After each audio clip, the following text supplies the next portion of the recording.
Olá, bom dia, eu sou a Aline e você está no Relatos de Axé.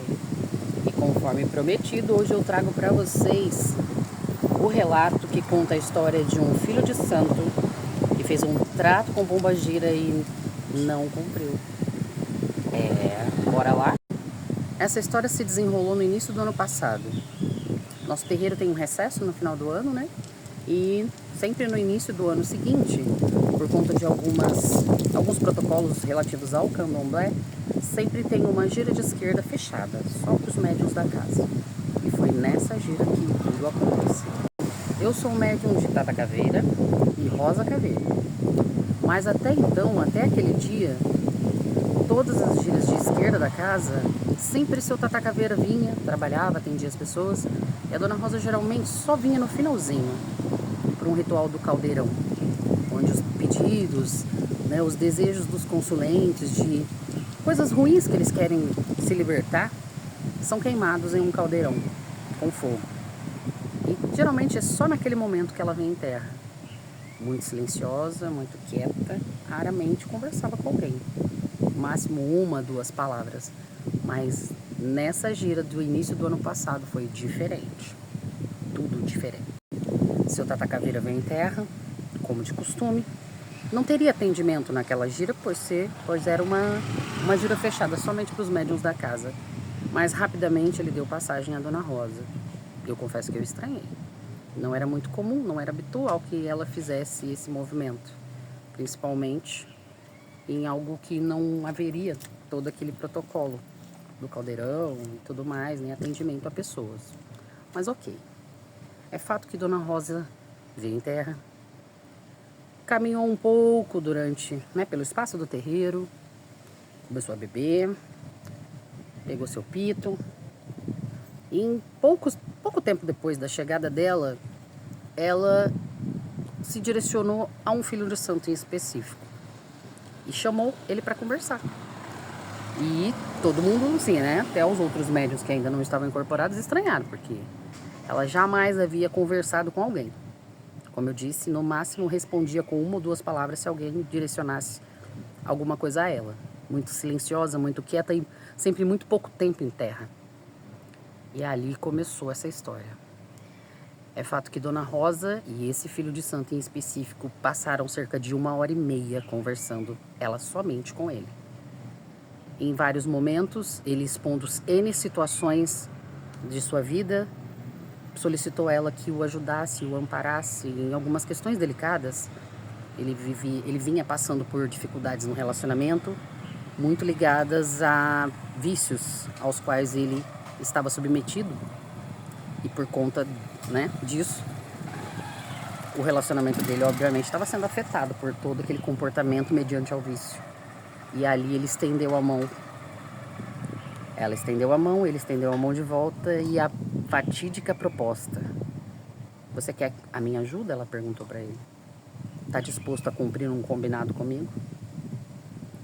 E ele direcionou a mão para pegar na mão dela e ela puxava e perguntava: tem certeza? Eu vou te ajudar. Porque eles já haviam conversado por mais de 1 hora, cerca de 1h30, 1h40. Então, todas as orientações, todos os direcionamentos, tudo aquilo de bom, de positivo, de direção que ela podia passar para aquele rapaz, ela já tinha dito. Então, aquele trato, digamos assim, era o selar daquela conversa. Era o fechamento, a conclusão daquela ajuda que ela estava oferecendo a ele. Até porque o mesmo solicitou a ajuda dela. E por mais de uma vez ela fez o movimento de estender a mão. E quando ele ia pegar na mão dela para firmar, de certa forma, o trato, ela recolhia a mão e questionava se ele estava certo do que ele estava fazendo. E na última vez que ela realizou esse movimento, ela foi bem clara, como sempre é, Dona Rosa.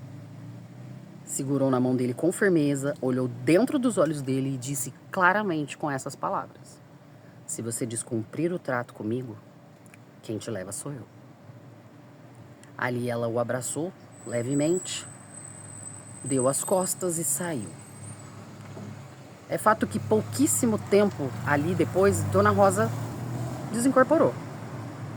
E eu passei por uma situação antes nunca vivida, porque, de certa forma, é como se o que ali estava presente junto com ele, aquela egrégora espiritual que ele vinha acumulando de acordo com seus comportamentos, com seus hábitos, com suas condutas, ficasse comigo. E eu presenciei e passei, né, vivenciei uma das piores sensações da vida. Porque literalmente eu sentia o meu corpo queimar, como se pegasse fogo de dentro para fora. E foi algo tão inconsciente, tão desesperador, que eu cheguei até mesmo a rasgar a blusa que eu vestia, numa tentativa desesperada de retirar aquela sensação. Era uma angústia, um desespero, uma dor e flashes de situações, possíveis situações, se apresentavam na minha mente, mas naquele momento eu não fui capaz de guardar, de me recordar. Fui socorrida, né, pela minha mãe de santo, pelos meus mais velhos, me ampararam nesse momento aí para poder resolver a situação. Recolheram para o interior da casa, passei por um banho de abô, pelas rezas necessárias, porque a questão, o ataque espiritual ali foi bem complicado. E eu confesso, eu estava despreparada para lidar com essas situações relativas à Dona Rosa, que, como eu comentei já algumas vezes, o contato dela era sempre muito rápido, muito sutil, muito breve, muito pesado, mas muito rápido. E vida que se segue. Fiquei com um mal-estar bem desconfortável, fui para casa, apaguei. Acordei no outro dia sem ter certeza exatamente do que tinha acontecido, para falar a verdade. E por conta dessa sensação de não ter certeza exatamente do que estava acontecendo, do que tinha acontecido, eu acabei conversando com a esposa dele, que eu tinha amizade, né? A minha irmã de santo. E ela falou algumas coisas a respeito do que eles conversaram depois da gira, né? Porque a questão do problema com droga e bebida vinha, sim, acarretando muitas situações bem pesadas na casa deles, em relação a brigas, ameaças, até mesmo agressões verbais que estavam, sabe, acontecendo. E ele disse pra ela que pediu ajuda, porque a Falange dos Caveiras atua bastante na vida das pessoas em relação a vícios, né? Pra poder ajudar. Quando a pessoa tá realmente disposta a ser ajudada, eles ajudam mesmo, de verdade. E pelo que ele contou pra ela, e ela me disse depois, o trato entre eles era esse. Ele, a partir daquele dia, ele estava totalmente proibido por ela de fazer uso de qualquer tipo de substância, não poderia beber, porque ela iria, enquanto ele se mantesse sóbrio e limpo, gradativamente arrancando de perto dele toda a egrégora espiritual pesada que ele mesmo tinha acumulado por conta do vício, né, das práticas de vício. Então seria esse o acordo. Ela limparia ele gradativamente, ia arrancando de perto dele, porque é um fato. Certas práticas da nossa vida atraem para o nosso lado egrégoras que são muito difíceis e que nos estimulam e alimentam tudo que a gente tem de ruim, para que a gente não saia, para que literalmente nossos atos, nossas escolhas destruam a nossa vida. E infelizmente existem espíritos que se comprazem desse tipo de realidade e sentem satisfação. Então, quanto mais a gente sustenta e alimenta nossos vícios, nossos maus hábitos, mais a gente fortalece essa espiritualidade negativa que fica grudada na gente, sempre instigando que a gente continue, que a gente faça mais.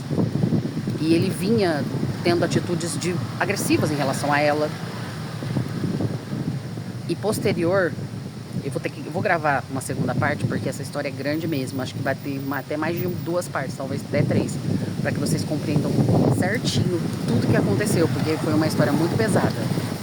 É uma experiência muito pesada que eu vivenciei, e eu quero que vocês compreendam certinho, para que vocês reflitam a respeito das escolhas que fazem na vida de vocês, principalmente no que diz respeito a vícios.